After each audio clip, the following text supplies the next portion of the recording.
Hello, everyone, and welcome to the Riverfront. This is episode number 411. That's hard to believe. Of another average Reds podcast. I'm your host, Chad Dotson. With me this week, the Godfather of the podcast, Bill Lack. Welcome back, Bill. Thanks. Welcome. I'm glad to be back. Other than it's cold here. Bill's a Florida guy now, so can't handle this Ohio weather, right? No. I can't. I've never been able to handle Ohio winters. That's why I've always gone to Florida as often as I can. Also with us again this week for the second time in recent weeks. Glad to have him back from redreporter.com. Your friend and mine, Wick Terrell. How are you, Wick? So I'm in Colorado and it's 74 degrees today. So I'm getting some of that Florida weather up here. I've got short sleeves on and the windows open, which I am certainly not used to normally 3 days into the month of March up here. So I'm doing well. Thanks for having me back. Yeah, glad to have you. I was telling Bill earlier, I'm in Virginia, and we had pretty good weather here the last day or two as well. So I don't know what's going on with Ohio, but let's talk. We can't really talk baseball because, as it turns out, there's no baseball. So just we'll lead with this, and we've been doing this for how many podcasts in a row now? But now it's official. The Reds' first two series have been canceled. Now let me clarify that. Not just the Reds. Every team has had their first two series canceled of the season because Rob Manfred unfortunately he hated to do it. He really cares about the fans, and he made a point to point out that it's really all about the fans, and he just hates to do it to them. But they made a final offer, their last best offer to the players. The players turned it down, and so now officially games have been canceled. I guess Bill, I'll ask you first. Any what else can we say? It's ridiculous once again. I'm looking for Rob Manfred's integrity. Well, if you're not watching the video podcast, Bill brought. He's basically the carrot top of the Reds podcast world. He brought. Props. Props, right? Yeah. So bring props to it. I've said all along since the very beginning of this that the season wasn't going to start on time. I said this when the lockout first started. I'm not surprised. The amazing thing is that nobody seems to care about the game on either side, in my opinion. The owners are ridiculously unreasonable, and the players act like they're they're working in a coal mine. I have no sympathy for anybody involved. Sorry. Well, this is an argument that Bill and I have had here on the show before. I think that's an uncharitable description of the players. Their position here. You have the ownership that's basically trying to break the union. I mean, that's their whole goal here. The owners lock the players out. The owners canceled these games. If ownership wasn't trying to break the union, in my opinion, we're not even here. A reasonable group of owners, led by their commissioner, who's paid by the owners, that cared about the long-term future of this game, would have these players in spring training right now. Wick. To me, it's obviously frustrating. And for those who aren't watching video, I'm wearing a Montreal Expos hat right now as an homage to acts of Major League Baseball that also don't exist anymore. If you follow up what happened over the last 2 years and you watch how things were negotiated during the 2020 season and how much emphasis they continue to put on expanding the postseason and delegitimizing, so to speak, the regular season, I think 2020, obviously they're not going to try to go to a 60-game season because they still need to sell tickets and make money, but they realized they want to streamline things. And missing April and shortening a season while also pitching a TV deal for a 14-team expanded postseason, you can see where their MO is, which is let's maximize the games that make the most money. Let's get rid of the ones that don't. And that's what this sport is moving to. And it's frustrating to see not only that kind of undercurrent being there, but also that it's something that they're not willing to just like smile and say, yeah, this is why we're doing this. You pair that with what they did to the minor leagues the last 2 years as well, and getting rid of the Appalachian League, getting rid of the Pioneer League, lopping off 42 franchises, and once again streamlining it to a 120 league or team minor league system. It's corporate extremism kind of coming down on baseball, and I think that's not exactly what the nature of the game from a fan perspective wants to see, and to see it happen again. It's kind of a third consecutive season between the pandemic negotiations that took forever and the minor league culling, so to speak, and also what they're doing now. It's the third straight year we've seen this kind of play out in front of us. And I'm frankly exhausted with it. You can see the writing on the wall, and it's just a matter of, do we just roll over and say, okay, get to the inland line and let's start over with new baseball the way they want it to be, or not? And I don't know what to say about it, honestly, other than it's just incredibly frustrating. Yeah, incredibly frustrating. And you actually kind of touched on something that I wanted to ask both of you guys about, and it's something that Ken Rosenthal, Wright Athletic, had to say this week. And it's fitting that you're wearing this Expos cap, because some of these conversations were held around 1994 and the strike, and the Expos were good at that time, obviously, and the question of baseball fans. And here's what Rosenthal said: Manfred and company think the fans will come back because they always come back. They think the players ultimately will break, and in fact, that might be the league's goal. The owners initiated a lockout 3 months ago. They made a belated strategic bull rush toward the players on Monday and Tuesday. Last-minute pressure backfired. As Manfred listed all the wonders in the league's best and final offers as if he could not believe the players' ingratitude. Anyway, the players, of course, took a slightly different view, blah, blah, blah. So that's the question that I want to address here. And I'll send it to you first, Bill. And this statement: Manfred and company think the fans will come back because they always come back. We're coming off, as Wick noted, 3 consecutive seasons that are disheartening as a hardcore baseball fan. As a guy that likes watching baseball, you had 2020, obviously, where COVID, wreaked havoc with the world, not just baseball, obviously. You had 2021 where, there was still a big impact on the big league game, obviously. And, I went to ball games, where it's 1/3 capacity. It just wasn't the game that we've come to know and love. And so now 2022, maybe we're finally starting to tiptoe our way towards a more regular baseball season, which is really that's what I need at this point. And then now we have this. And so is it true? I wasn't sure that it was back in 94 that fans were always going to come back. They ultimately did. Is it true that the fans will ultimately come back? And should the ownership or the players, anyone be worried about the long-term health of the game? I was going to say the same thing about 94, but it took years for attendance to get back to anywhere close to what it was. And it took performance-enhancing drugs as well. It took. I honestly, I don't know. People have been worried about the long-term effects, or baseball's interest level with the generation of fans that are coming up now. And we've talked about this at length.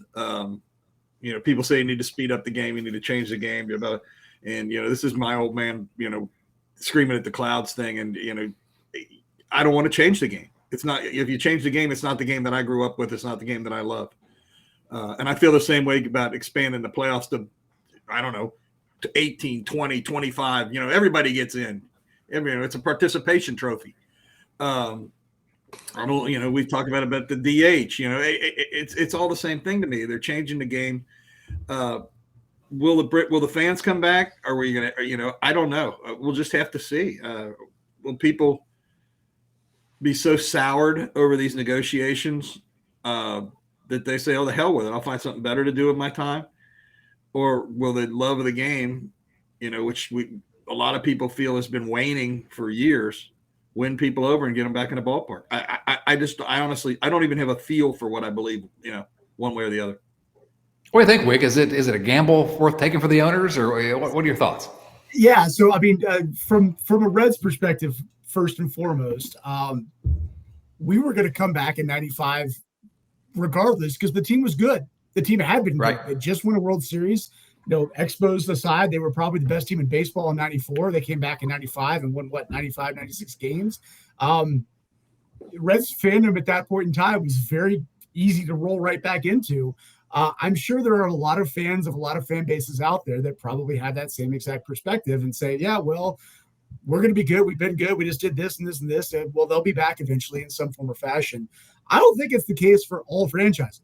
I certainly don't. And this particular one, I'm not sure is a great time to throw another pause into where they've been, given how things have gone the last since 1995. So for that, it's interesting to kind of note that. Obviously, the McGuire Sosa home run chase in '98, like even then, that's 3 years later from when they came back before things kind of like rolled back in. I don't know if baseball can afford that anymore. It's going to be very, very interesting to see how much they leverage that because, coming back in a different form or fashion, coming back with a 14-team playoff, like expanded playoffs are cool in a lot of different scenarios. The NCAA tournament, you want to put more games in? Sure. NBA basketball, yeah, I don't care that 16 teams make it because the best players are playing each other every single night in those kind of games, and that's fine. In baseball, you're talking about a short series. If Max Scherzer and Jacob deGrom have to pitch the last 2 games of the regular season to get the Mets in the playoffs, you don't see them in a 3-game series. Like the 2 best players on their team, you're not going to see them. Baseball just doesn't work like that. And you need the longer series. You need to reward the teams that have been good enough over the course of the regular season because pitching is different than hitting, and that's how you see the best players on display at the end of the season.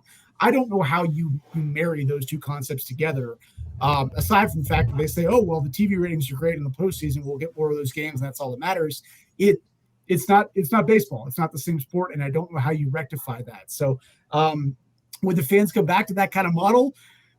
Yeah, I'd probably watch. I'd give it a shot, but it's not going to be anything close to what I'm expecting and what I've grown up watching and what I've loved watching over the course of the last 3+ decades.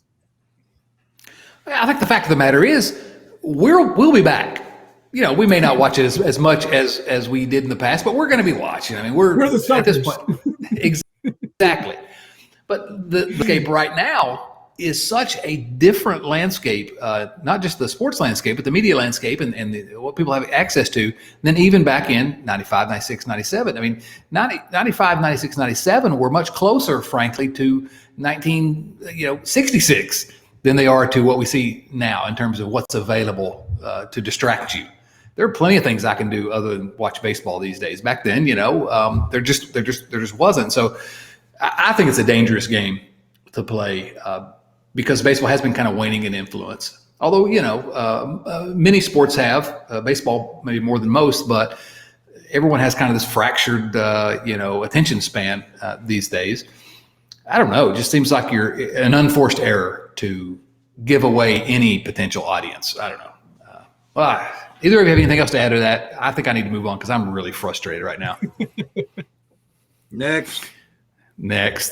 So the only other news of the week, because there's not any news of the week other than baseball games are canceled, but I do want to point out an incredible piece that I read on the interwebs, and this was published at redreporter.com, the fine site redreporter.com, and the headline was "Good Names in Cincinnati Reds History." Now, this is the hard-hitting journalism that we're not seeing out of the beat writers these days. And I don't remember who wrote the piece. Let me scroll up and see who that was. It was Wick. I got to say, Wick, this is what I love about Red Reporter. This is quality journalism. Those are some really good names. The fact of the matter is, it's one of the fun aspects about having a franchise that's been around for as long as it has been, is that you stumble across a lot of these and look up and say, wait a minute, that was just a thing that people called this guy for 5. You played 5 seasons for the team and just kept going by that.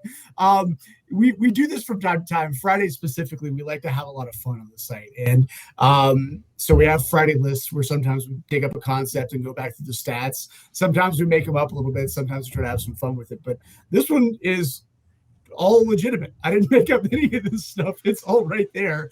You look up at the fact that there were not 1, but 2 Dixie Howells on the 1949 Cincinnati Reds baseball team. How does that happen? It's impossible.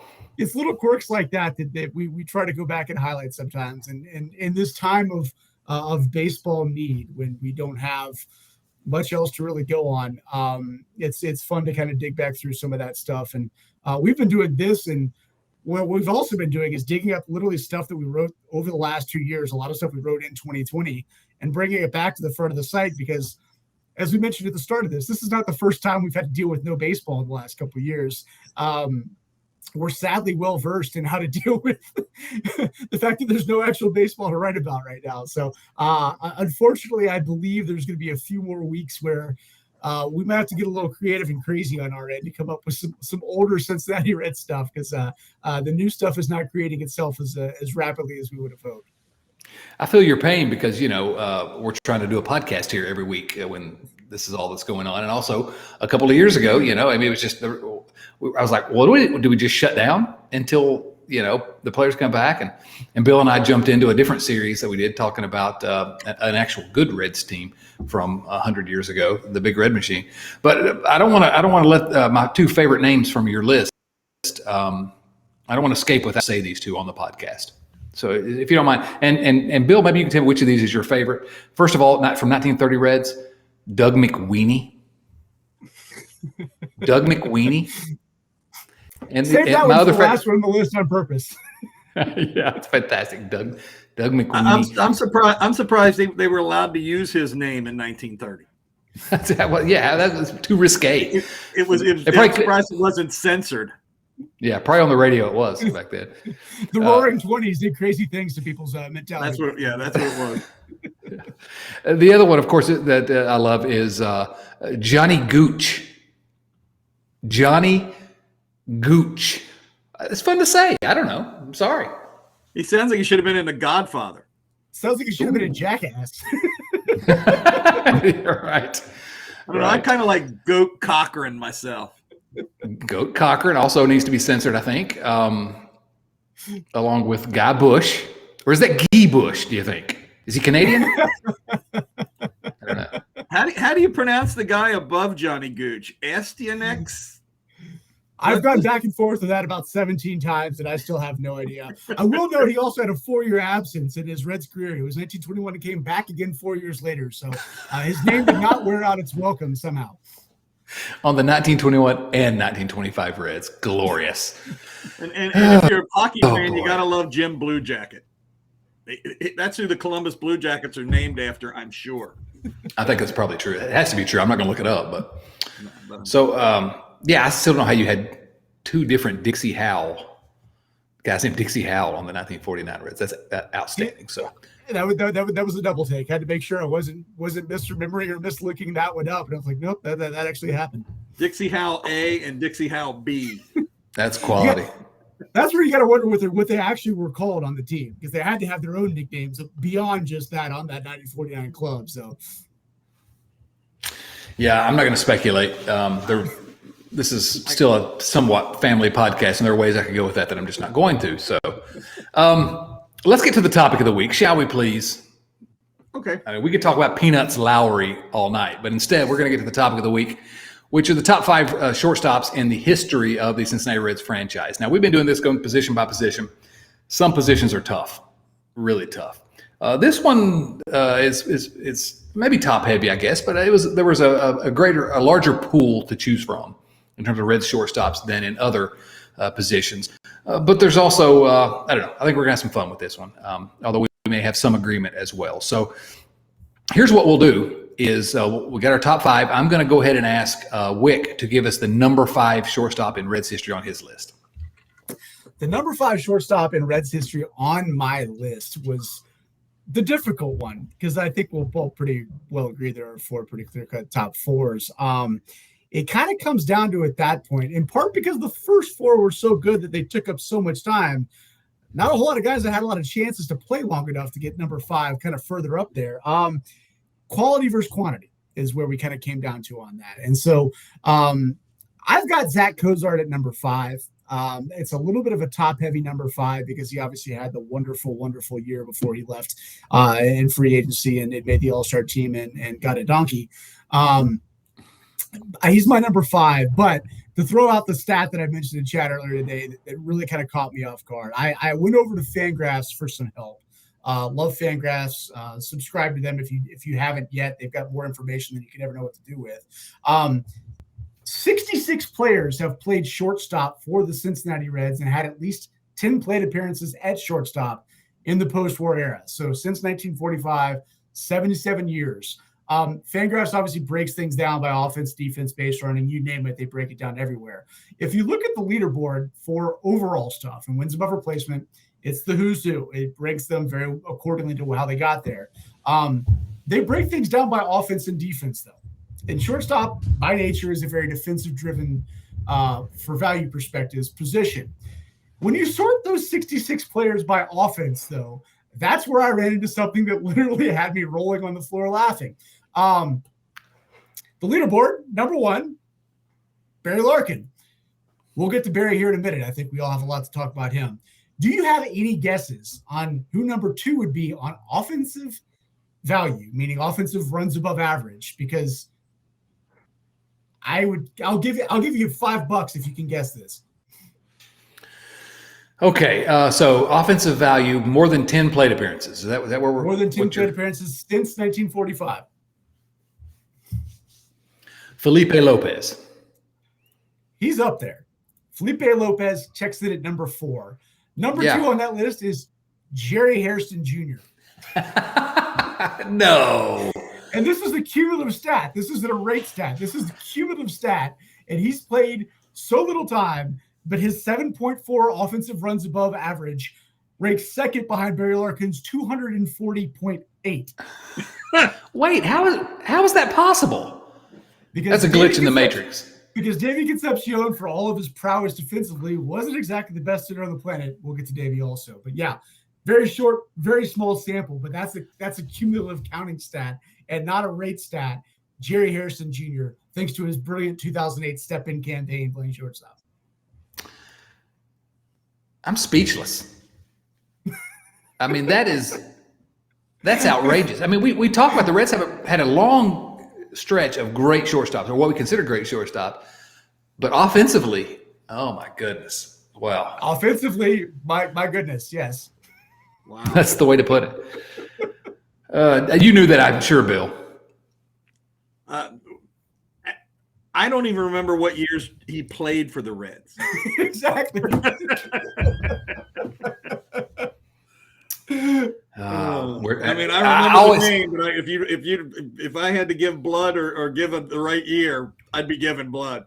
It was that glory years of the late aughts where there was such a fun team to watch out there.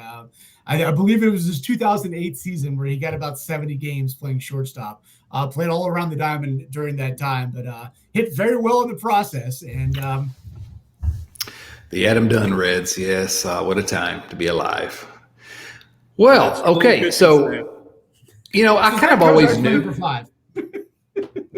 Okay. Well, first of all, Cozart, by the way, is one that I considered. Again, because after the top 4, you could go any number of ways. Cozart, obviously, a fantastic, final season, I guess, with the Reds. But I got to circle back. I always knew this would turn into a Jerry Hairston Jr. appreciation show at some point. I can't believe it took 411 episodes, but thank you, Wick. Bill, number 5 on your list. Who do you have? Well, before I get to that, I want to say that Cozart should be number 5 just for getting the donkey. Oh, it's just a classic moment in Reds history. Absolutely right. My favorite, or my number 5, is the Jaguar. Billy Myers on the 39 National League Championship team and the 40 World Series team. He's 6th in wins above replacement in Reds history for shortstops. His best year was 39. He put a slash line of 281, 369, 393. He got MVP votes twice in his career, 37 and 39, and he was the Reds shortstop from 35 to 40. The winning, being the shortstop on the Jungle Cats for the 2 big years in 39 and 40, to me, cemented him in my number 5 spot. Yeah, I thought about him at number 5. Didn't ultimately choose him for reasons, but yeah, we talked about one of the other, that Jungle Cat infield, they called it back in 1939 and 40. The Reds 2 World Series, and of course one of the Reds' second World Championship that year. And so a really good pick, obviously a fantastic Reds career.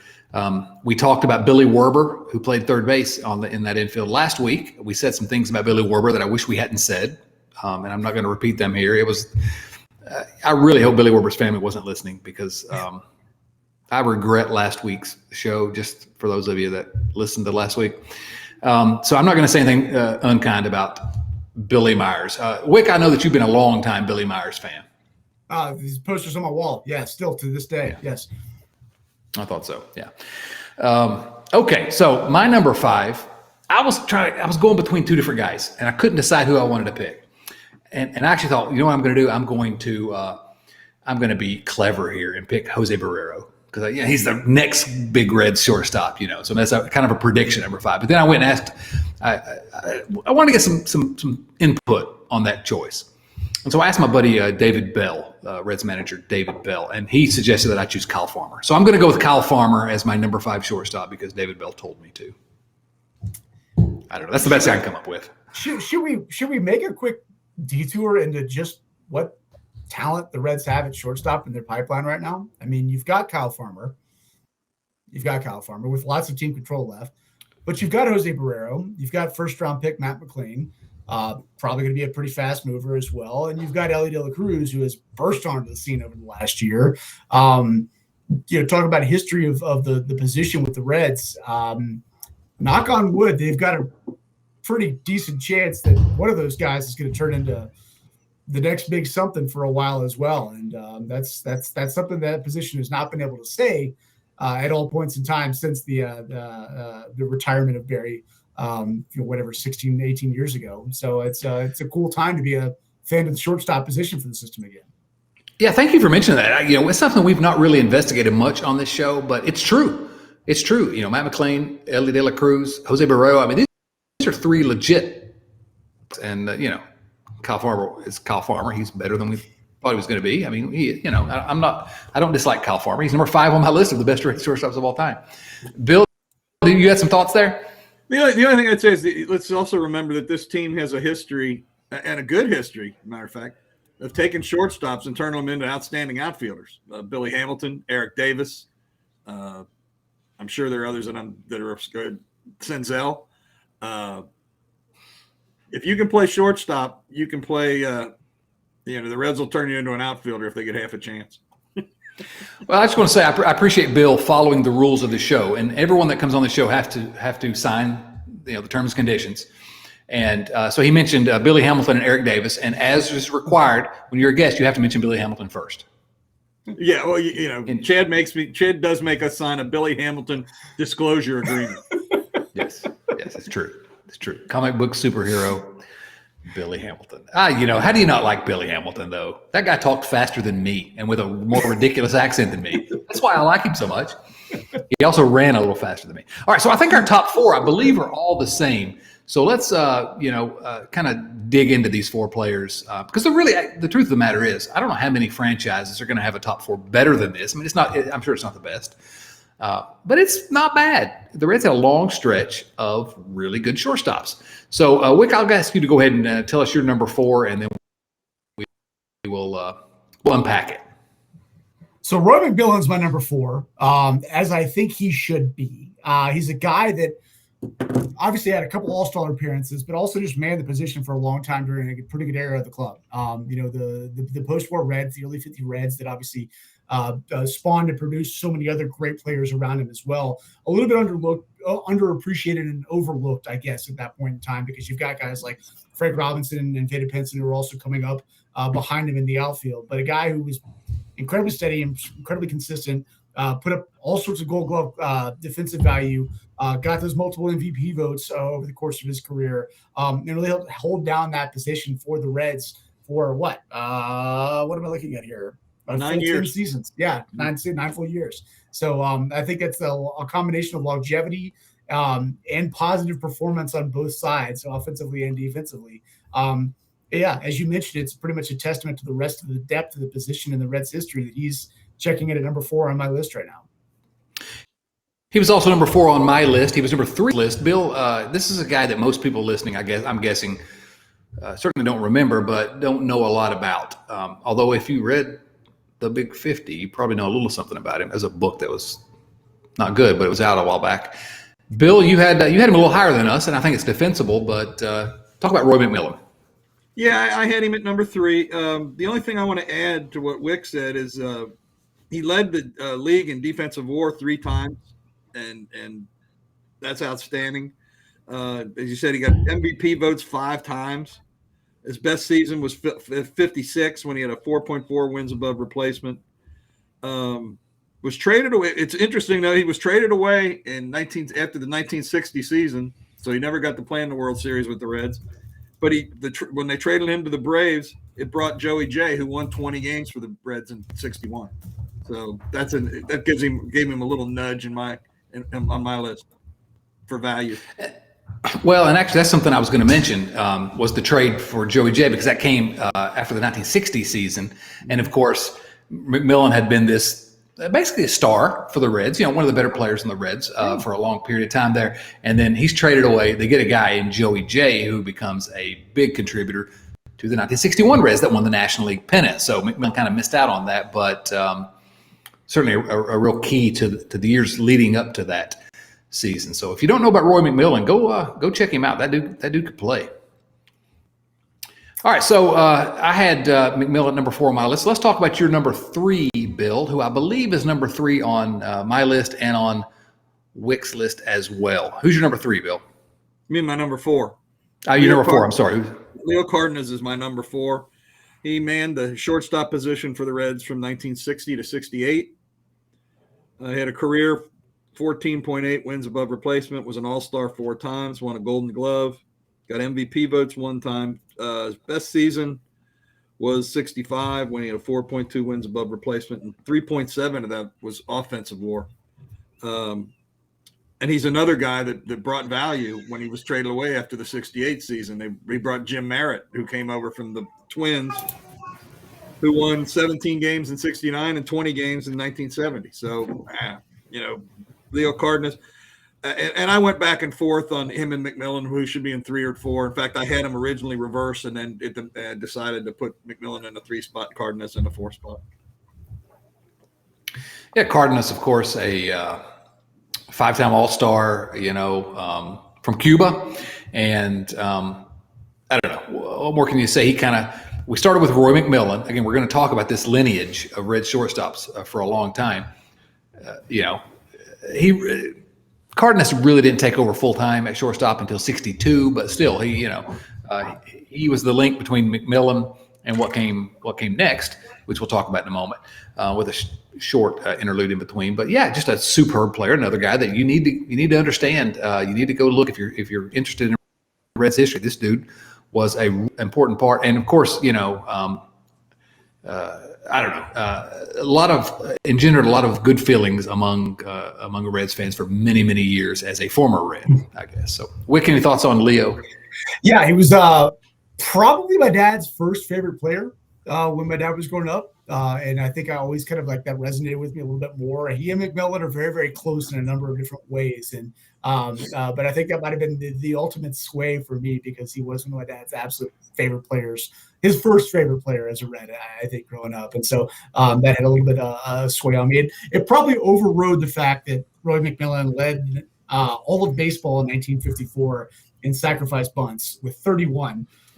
Which is a stat that, I don't know if that's a team record for the Reds, or at least not in the modern era, but I would be shocked if that's been surpassed since then. But yeah, Leo was the pretty clear number 3 for me, all things factored in, and with a little bit of sentimentality tacked on as well. Yeah, and so now as we get into, which again, I think I'll share, obviously, but the reason we kind of contextualize it, like we start with McMillan, and it goes pretty seamlessly into Leo Cardenas, and then pretty quickly I named Dave Concepcion, who's number 2 on all of our lists. David Concepcion, 9-time All-Star, 5 Gold Gloves. He just when I became a Reds fan, so we're talking '83 was the first real year that I was serious about the Reds. Johnny Bench was his final season that year. But for that season and the next few seasons, Concepcion was, for me as a kid, he was my link to the big red machine. I guess Pete, obviously, but Concepcion was that guy that'd been there the whole time. And Tony Perez came back as well. But we can talk about Concepcion stats, and I've had the argument with people about Hall of Fame versus not Hall of Fame, and I used to argue strongly in favor of Concepcion for the Hall of Fame until I kind of understood stats a little bit more. And he's probably, he's outside of it, although we're letting everybody in these days except for the very best players in the game. That's a different story. But just Concepcion to me, there's a kind of a place in my heart, watching him. If you didn't see him on the Riverfront Stadium AstroTurf, scooping the ball up in the hole and then bouncing it over to the first baseman. And I don't know, there's just something about that guy. And quickly, my favorite story about Concepcion was during the Big Red Machine time when Tony Perez convinced him to climb into the dryer. He needed to get hot. He was cold. He needed to warm up at the plate. And then Tony Perez turned the dryer on. He was tumbling on in there. For some reason, as a kid, he just always cracked me up. But Dave Concepcion, I'll let either of you jump in on. Actually, I'm going to ask you, Bill, first, because you watched Concepcion, I'm sure, more than we did. What are your thoughts about Concepcion? How do you remember him? I remember him initially when he first came up in '70 as this skinny kid that it looked like you could knock the bat out of his hand. And I don't think the Reds ever thought he was going to hit. I think they thought his defense was going to be good enough that, with the rest of the team that they had at the time, that they'd be fine. And I think, at least to my memory, he was the first great artificial turf shortstop. Like you talked about, the one bounce throw to first base. He was when free agency came about, he was the only guy, other than Bench, he was the last guy at the time to spend his whole career with the Reds.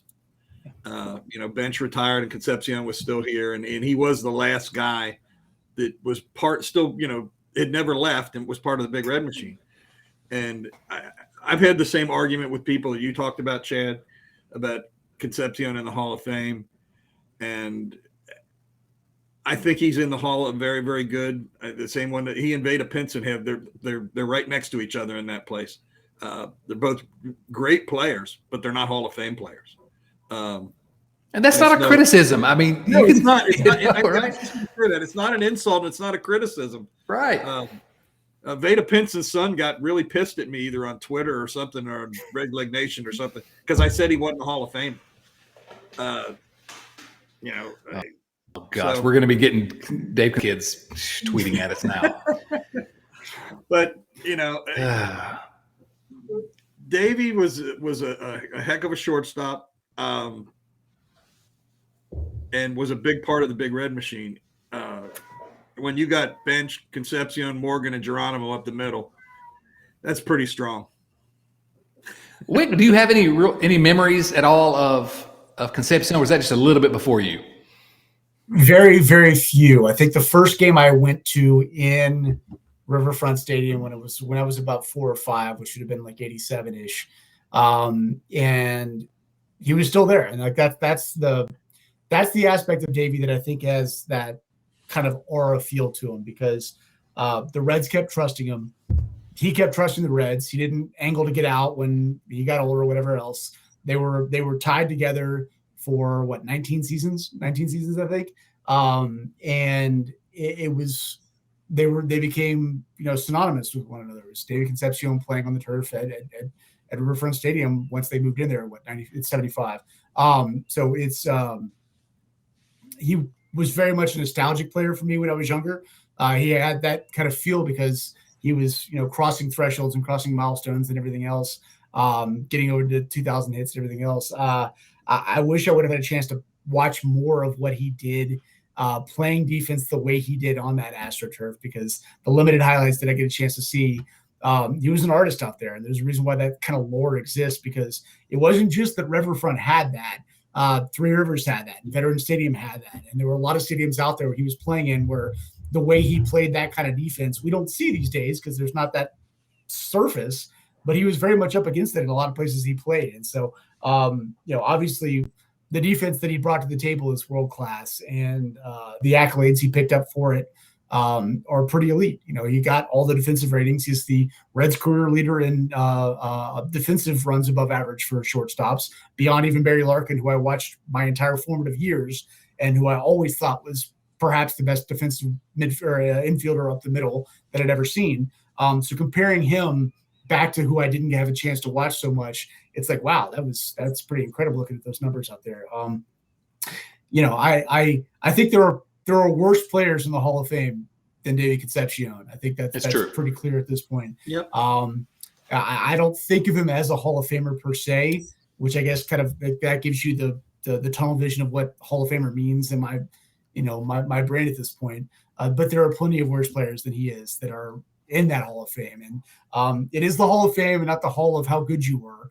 And the fact that he did do all of that with a little bit of flair playing defensively and win a couple World Series championships in the process, he was a big part of perhaps the best baseball era of any team in history. And so it's like, okay, well, I don't know how you quantify that beyond that, but those are undeniable facts. And I think that's a hell of a career and very, very clearly number 2 on my list. Yeah, I've kind of come around just because if they're going to let guys like Harold Baines in the Hall of Fame, I just don't know how David Concepcion's not one. Although I've never really considered him one. So okay, we have Mcmillan, Leo Cardenas, David Concepcion, and then we do the guy that was the heir apparent to David Concepcion, number 1 on all our lists, and of course I'm talking about Kurt Stillwell. I knew it. I had Ron Oster. Oh, yikes. Obviously, we're talking about Barry Larkin. And, obviously, if you listen to the podcast, he's one of my favorite players. He's among the very tip top. Billy Hamilton, we joke about a lot. But Barry Larkin, to me, was the guy who I felt like I got to witness that the adults around me as I was growing up talked about with Johnny Bench. The guy that was a Red his whole career, and there's something special about that. And then I got Barry Larkin, and it's what my son is going to say about Joey Votto. Barry Larkin's a guy I got to watch from the very beginning to the very end, and he was elite, an MVP. I don't know, Gold Glover, got robbed of a few Gold Gloves because of Ozzie Smith could do backflips. I don't know. We can talk about his stats, far and away the best stats for a Red shortstop, but I'm just telling you, I think probably forever and always, Barry Larkin will be my favorite Red and certainly the number 1 shortstop. Now, Wick, this is your era. So how do you remember Barry Larkin? From Cincinnati, for one. Drafted by Cincinnati and didn't sign in the second round out of high school for 2. Redrafted by Cincinnati again out of the University of Michigan in a draft that saw Barry Bonds picked after him, and it still wasn't a mistake by the Reds. They picked a guy in the same round as Barry Bonds, and I'm going to say this again because there's plenty of reasons why you could say afterwards, but it was not a mistake that they took Barry Larkin instead of Barry Bonds. Like that kind of speaks for itself. To stay with the franchise his entire career and to do the things he did his entire career on an ever-changing landscape of baseball, surface-wise. When we talk about Davey playing on AstroTurf, what it did to Barry's knees and his ankles and everything else in the process, to still, whenever he was healthy, come back out and never miss a beat. He missed a step because he wasn't playing as much, but he never missed a beat whenever he was out there. And his ability to transform his game to be at his best in a certain aspect of his game when it was needed, as the game changed, as it became more of a power hitting game, and show he could do that at a later age as well. He brought every single aspect of it to the table. And he was the captain. He won a World Series championship. He basically defined an entire era of Cincinnati Reds baseball that for the most part was a very, very good era. And I think the fact that he did it all as a Cincinnati guy and as a one franchise guy, it puts him up there in rarefied air, not just obviously within the Reds, but within all baseball franchises across the game, because that's something that you just don't see happen. A local guy who makes good and wins things and sticks around and rides off into the sunset. And I think that's pretty much exactly what Larkin did. Without question. Bill, thoughts on Barry Larkin? The biggest thing to me is if I'm reading the stat line right on Baseball Reference, Larkin has the 7 best seasons for a shortstop with the Reds in franchise history. The 7 best. I mean, that's pretty amazing. That ain't bad. Yeah, I don't think enough is made of the Larkin family. His brother is the all-time leading scorer at Xavier University in basketball. Been the color guy on the radio now for 1,000,000 years. Brother Mike played football at Notre Dame. I think they have a sister that was a real good athlete too. And I met their dad one time. I was at a leadership seminar, and he was sitting next to me. And you introduce yourself. And he said his name was, I feel bad because I can't remember his first name. But when he said Larkin, I went, "Are you?" He said, "Yeah, those are my boys." And I went, "You got some pretty good genes in your family." But I had never met Barry, but I had met Byron. And I said, just a class act. I saw him when he was in college, just treating little kids outside the locker room with class. And I've never heard anybody say anything about any of the Larkins that wasn't class. And, I think that can mean as much or more than what you do on the field. Yeah, and no question. And I think what Wick said as well, just the fact that it's a Cincinnati guy, I mean, and he turned out like that. I don't know. Just Barry Larkin, clearly far and away the number 1 shortstop on our list of top 5 Red shortstops ever. And also, we have to say, does anybody disagree with this? Better than Derek Jeter. Can we agree on that? Yes. Thank you. I got no problem with that. Yep. I think it's funny that, we talk about Concepcion and Larkin in a lot of people's minds, not people that are stat people, but they think they were closer in comparison than really they are. Even if you go by wins above replacement, Barry's almost twice as many as Davey. And having 40, wins above replacement in your career isn't anything to sneeze at. But having 70 is pretty amazing. Yeah, I think I like Barry Larkin. It's funny when you put a stat like that up there, which is it's a cumulative counting stat. Right. And even some of the Larkin, I want to call them detractors because everybody knows Barry Larkin was good, but those who thought they held Davey higher in regard next to Barry would bring Barry down by saying he was hurt all the time and only played 140 games so many times and whatnot. Yet he still did all of that when he was playing. Like it's a pretty good testament to the fact that he played the game at an incredibly high level, offensively, defensively, and base running too. I mean, his steals numbers stack up there with the all-time greats from an era when stealing bases was the thing in Major League Baseball. And I'll always remember. I wish I could remember the exact number right now, but the one time when I was very young and there was Larkin who stole a base and they threw up his all-time career percentage steals versus his caught stealing. And it was one of the absolute 2 or 3 best that had ever played at that point over a certain threshold. And I was like, okay, so it's not just even a quantitative stat there. It's him picking and choosing his spots and being right about it. I mean, that just he was that kind of player where it wasn't willy-nilly. It wasn't reckless. It was calculated, and he knew exactly how good he was and when to be good at it. And he's my not to get down a slippery slope. I was about to say he's my favorite player of all time, but he and Joey Votto are punching each other for number 1 spot for very good reason because he was that good. Yeah, 2 pretty good guys. It's kind of surprising to me that the Reds have actually had, because they had that long stretch obviously, but since Barry Larkin retired, you sort of think of shortstop as they have actually had 2 all-star shortstops even since then. Zach Cozart, who was mentioned here, and then earlier the immortal Felipe Lopez was an all-star, I think, in 2005. So let's answer some questions, shall we? Let's do a power run through these. One more thing, Chad. Bill does not want to answer questions. One thing on Larkin is we also forget, I think, sometimes that he had a lot of plate appearances in all 3 of the top 3 places in the lineup. and was very effective in all three. And I think we forget that sometimes. When they needed a leadoff hitter, he said, he went up and became the leadoff hitter.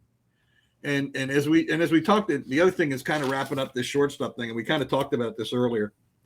But from 1951 till Larkin retired in 2004, with maybe a little bit of an exception in 61 and 62, where there were a bunch of guys, and then in 69, when it was Woodward and Cheney, man and shortstop, we had 54 years of pretty doggone good shortstop play. And I'll bet you there aren't a whole lot of franchises that can say that. It's amazing. It really is. At any position, much less the most important position. Yeah. Right. Yeah. Okay, Chad, now we can do questions. Thank you, sir. These questions come from our friends, our viewer mail questions, because we're still clinging to that ridiculous concept.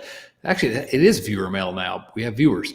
But anyway, these come from our friends at patreon.com/riverfrontcincy. That's patreon.com/riverfrontcincy. First question comes from Jerry Saduff. In light of the continuing intransigence of the owners, is it time for a second players league? How about the players just go form their own league? Why not? Just go do it. They have the talent. Do they have the TV Anybody? deal? Could they get a TV deal?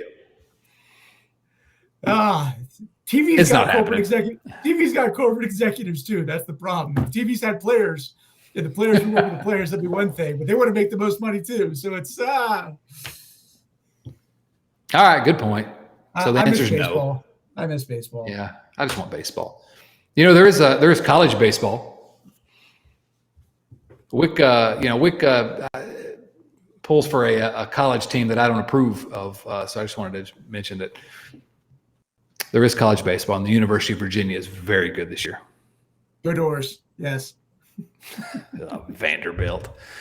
Okay, next question comes from our friend Joey Gaditza. Joey Gaditza says, "Good day, guys. I'm sick of this lockout BS. So to switch gears, Cincinnati Reds, past or present players, who has the most awkward batting stance? Is there any answer other than Eric Davis? And if so, let me hear who it is." Most awkward batting stance? It's got to be Eric Davis, right? Morgan's was the flapping the arm thing with Morgan was a little strange. Well, the question was who you ever seen. I didn't see Morgan, but yes, that would be. Well, you've seen him on tape. It's true. Tape. See, I can't call Eric Davis as awkward though. It was like a fencer, waiting to just he was swashbuckling out there, and it worked. Yeah, it was somehow really, really smooth. I don't know how, but yeah. It shouldn't have been smooth, but it was smooth. Right, because it was Eric Davis. I guess this is our one chance to talk about the fact that we've watched a lot of pitchers hit for the Cincinnati Reds, which we probably won't ever get a chance to do anymore. So there are a few in there that would probably take the cake. Johnny Cueto being perhaps number one on that list. Johnny Cueto, number one on many, many lists. Well put. Instagram personality, Johnny Cueto. Instagram personality, Johnny Cueto. Yeah, so we're going to go with Johnny Cueto on that one. Kyle Kapler, Willie Randolph, Willie Wilson, Willie Taveras, or Willie Bloomquist? Hall of Fame worthy? Okay, yeah. Willie Taveras, Willie Bloomquist, gone. Willie Randolph, Willie Wilson. Now, this is that's my era, somewhat. When I grew up, I thought Willie Randolph and Willie Wilson were great, not Hall of Fame worthy. So there are no Willies that are Hall of Fame worthy. Are there any Willies in the history of baseball that are Hall of Fame worthy? I can't think of a single player named Willie who might be good enough to play in the who? There's a guy named Willie Mays. He played in New York and San Francisco. I was going to say certainly no Giants that have a cove named after him. Yeah, no, I can't. I don't remember. I think you made that up, Bill. I think it's Willie Winky. Willie McGee. How about that? Willie McGee. Willie McGee. I hated him. Oh yeah, I hated him. The AstroTurf era. We're talking about AstroTurf tonight. So yeah. How about that? Yeah, that's true. All right, so I'm going to tell a Willie McGee story. I know you've been anxious for this. This is a true story. You remember there was a time when this board game, Trivial Pursuit, was a phenomenon in America. Mm-hmm. Well, as a kid, they had a sports edition of the Trivial Pursuit game. I thought, we get that for Chad for Christmas. Young little Chadwick, because he likes the sports. And so the sports edition. And so we would play it sometimes. This is an actual question. You could look it up from the sports edition of the Trivial Pursuit. And the question, I'm not going to get the question exactly right, but it was essentially, which MLB player is noted for looking much like the movie personality E.T. the Extraterrestrial? He did. Maybe I shouldn't have said it. Maybe I need to cut this out. But it was an actual question, and I thought, well, first of all, I hate the Cardinals, so that was uncharitable. It was unspeakably crass, I think is the way I would put it. Unspeakably crass. At the time, you probably laughed your butt off.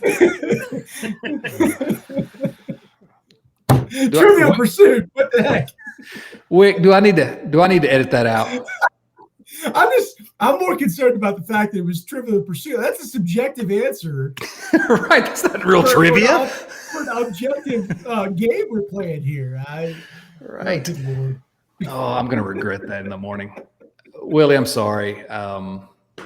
The next question comes from Hooper Powell. And speaking of unspeakably crass, how about this question? If you had to buy a new toilet, and the only models they have left have a picture of Bob Castellini, Rob Manfred, or Leatherpants Bowden in it, which one would you buy? P.S. I'm in a really crappy mood. Hooper, we're not answering that question. I shouldn't have even read that. Rex Scott.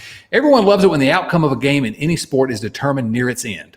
To me, baseball tops every other sport in terms of the anticipation, tension, and joy that comes in those moments. Do you guys agree? Why or why not? Is baseball the best when it comes to those kind of, like final moments, the anticipation? I'm not sure I'm willing to say that. Most sports are pretty exciting towards the end. I mean, basketball is great. I don't know, field hockey. What do you think? Is it baseball? I like the fact that baseball doesn't have a clock. Yes. So there's not a third party in the two sides aspect of it, where even despite the fact it takes tremendous talent and skill to pull off a 30-foot three-pointer at the buzzer or a Hail Mary touchdown, whatever, baseball, it's batter versus pitcher in every scenario in that regard, and whatever the fielders choose to do when ball gets put in play. But you got to get that 27th out, or however many you are if you're in extra innings at that point. There's got to be that finality to it.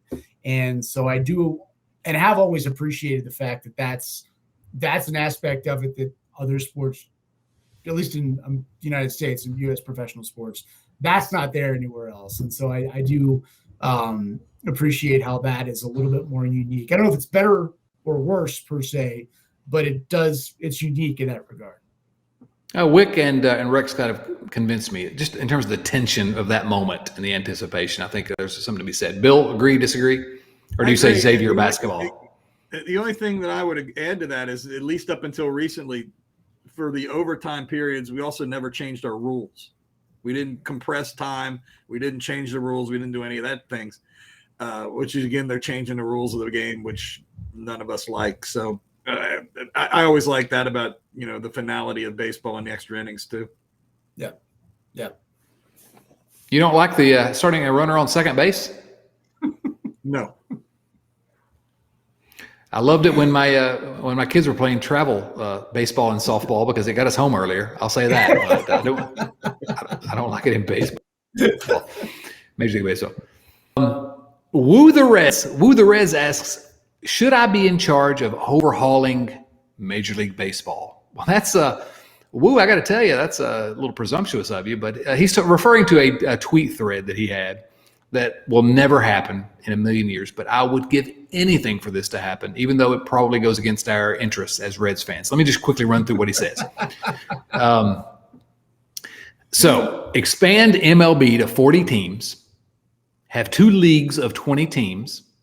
You only play within your league, a balanced 152-game schedule, 19 opponents, 8 games each, annual relegation and promotion between the leagues. So if you don't follow European or world soccer, really, essentially what it means is you have 2 leagues. One's a top league, one's the second-tier league. The top 4 teams in the second-tier league move up to the top league every year. The bottom 4 teams in the top league move down to the second tier every year. Top league can play in the World Series. Bottom league plays to earn promotion. Playoffs can be any number of teams, he says. no salary cap, no luxury tax, trades between the leagues permitted. To me, I think promotion relegation is amazing. I want to make a point here to say I don't want Wick to make any comment on the Premier League because I have a real problem with his fandom there. But it'll never happen. But I sometimes just dream about promotion and relegation in baseball in America because I think it would be glorious. So any thoughts? I know, Bill, I know you're a big soccer fan, but let me ask Wick to address this first. It brings accountability into the concept of pre-planned losing. I am very much for that, in however they're willing to bake that into whatever scheme they come up with for the next however many years the CBA gets into. I think it's great. Honestly, I think it's great. The ability for more franchises to be a part of things that want to be a part of things can be there, and if you don't, well, you're not going to have the opportunity just laid out for you there. And, that's something that I don't think is going to be baked into something that's got a natural monopoly under federal laws at this point. But I love the concept of the idea that you can't just suck this year and try to be better next year and save some cash without penalty. And that's pretty much the ultimate penalty, is say, well, you get to play in the JV league next year. Yeah. It forces you to try to if not win, at least win enough so that you're competitive and don't have to play in AAA next year. Bill, I'll let you talk about it, but I just know you're going to say something bad about soccer, so I'm going to let you do it. I got nothing here. I just the play league up, play league down thing. I have no concept of how that, other than how you've explained it to me in the past, how it really works. It would never be accepted by American fans. Well, and the billionaire European owners or English owners certainly, the European in trying to create a super league last year, are trying to get closer to the American model because it's a guarantee of profit. Well, that's a different podcast. So the answer is woo the Reds. Yes, you should be in charge of overhauling MLB. Go Arsenal. Okay, so final question comes from. I'm sorry, what was that? What? Say it again. What? That was a go. That was a go, not Spurs, coming from me. Yes.